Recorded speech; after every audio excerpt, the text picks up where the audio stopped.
Olá pessoal, tudo bem? Professor Arthur por aqui mais uma vez. E agora nós vamos trabalhar um pouquinho os adaptadores para funções específicas que a gente compra e anexa na placa-mãe. Quando eu falo anexa, quer dizer que a gente vai encaixar uma peça na outra. Tá?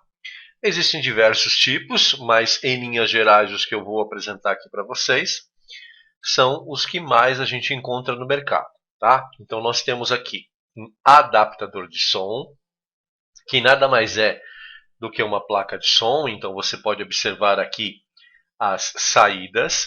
Este adaptadorzinho aqui, esse conector amarelinho, é um conector para joystick, um conector antigo, que hoje muito provavelmente você não vai encontrar com tanta facilidade assim, nas máquinas mais modernas.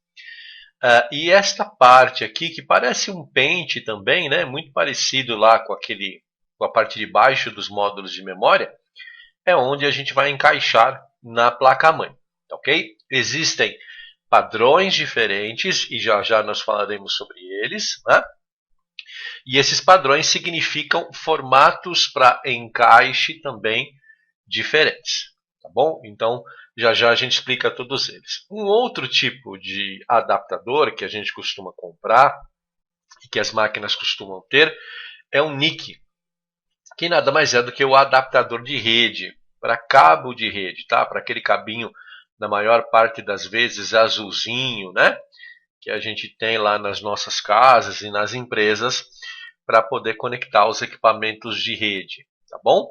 Então, observe que este é um adaptador de rede, tá? E aqui a gente tem o encaixe dele na placa-mãe, tá bom? Um outro tipo de adaptador que a gente encontra, é uma placa eSATA, tá bom? Ele tem as saídas SATA externas, tá? São saídas seriais para determinados tipos de equipamento. Por exemplo, um disco rígido externo, um HD externo, que é uma unidade de armazenamento externo, tá bom? Então este também é um tipo de adaptador muito comum nas máquinas modernas. Nas máquinas de 4 ou 5 anos para trás, você dificilmente vai encontrá-los. Por fim, um dos mais famosos, e que as pessoas, os usuários que mais gostam de jogar, precisam, é um adaptador de vídeo. Tá? Eles são geralmente robustos, ou seja, são peças grandes, pesadas, e que têm o seu encaixe aqui, bem específico. Lembrando, que este tipo de placa, este tipo de adaptador, ele não encaixa em qualquer tipo de gabinete. Lembra aqueles gabinetes pequenininhos, o mini torre? Provavelmente ele não vai ter espaço suficiente para comportar todos os equipamentos, mais o adaptador de vídeo. Tá bom? Então nós falamos aqui em linhas gerais da maior parte dos adaptadores, e agora eu vou falar dos encaixes, tá? Encaixes a gente encontra de diversas formas nas placas-mãe, ok? Então você pode encontrar 2, 3, 4 tipos de um determinado encaixe, um tipo do outro. Então você precisa, na verdade, olhar o manual da sua placa-mãe, ou olhar o modelo da placa-mãe do seu computador e ir para a internet e achar o manual, para ver especificamente quantos encaixes e o que você pode colocar em cada um dos encaixes, tá bom?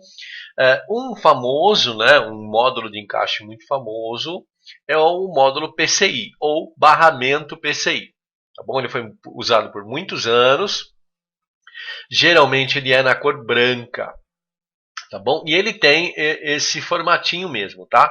Com esse dentinho aqui no meio para evitar que você encaixe a placa de maneira equivocada. Na sequência nós temos o mini PCI, que é a mesma funcionalidade do PCI, porém ela é utilizada em notebooks, tá? Então a gente tem aqui o PCI para desktops e aqui a gente tem um mini PCI para notebooks.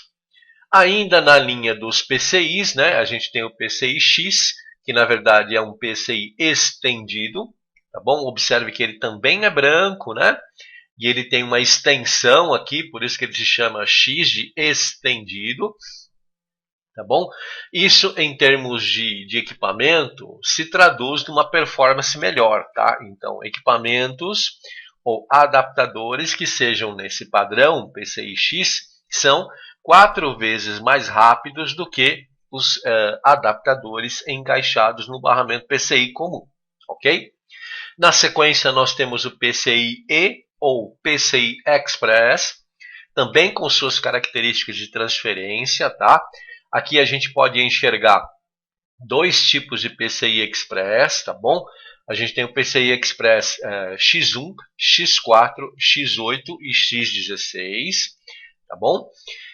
Cada um deles com as suas especificações, com as suas taxas de transferência bem particulares. E o que a gente pode dizer é o seguinte, em linha geral, todo dispositivo, todo adaptador PCI-E, ele transfere dados de forma serial, tá bom? É um bit atrás do outro.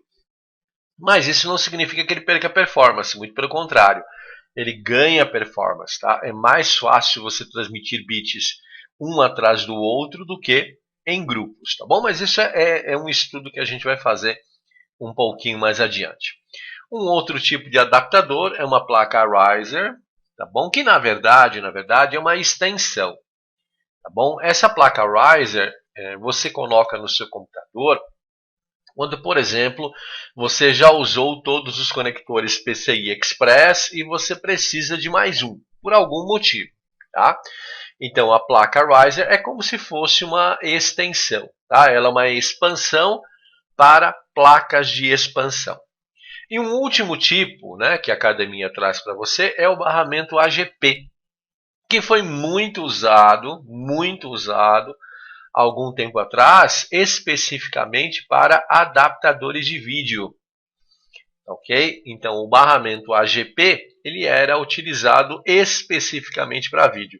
Os outros, né, é um misto. Você pode ter adaptador de som, pode ter adaptador de rede, adaptador wireless, que é a rede sem fio, né? Mas o AGP ele era um barramento específico para vídeo. Tá bom? Hoje a gente já não encontra mais com tanta facilidade. Algumas placas-mãe ainda trazem este tipo de barramento, tá? Mas não são todas. A maioria, aliás, não traz. Então, pessoal, adaptadores são placas adicionais que a gente coloca na nossa placa-mãe para obter determinados resultados, né? Quando você coloca um adaptador de som na sua placa-mãe, é porque você quer uma qualidade de som mais refinada, você quer ter mais recursos. Quando você coloca um adaptador de rede, é porque você quer usar uma interface de rede para conectar esse computador a uma rede de dados. E assim sucessivamente, tá bom? Adaptadores a gente vai falar um pouquinho mais adiante, né, em outros módulos, em outros capítulos, então fique tranquilo se você ainda ficar com muita dúvida. Além disso, a gente tem aqui no finalzinho deste tópico alguns exercícios de revisão para você fazer. Eu aconselho fortemente que você faça, são questões de múltipla escolha, e aqui você tem o botão verificar ou redefinir para fazer novamente o exercício. Pessoal, espero que tenha sido tudo tranquilo, que você tenha conseguido acompanhar. Qualquer dificuldade pode entrar em contato. Um forte abraço a todos e até o próximo.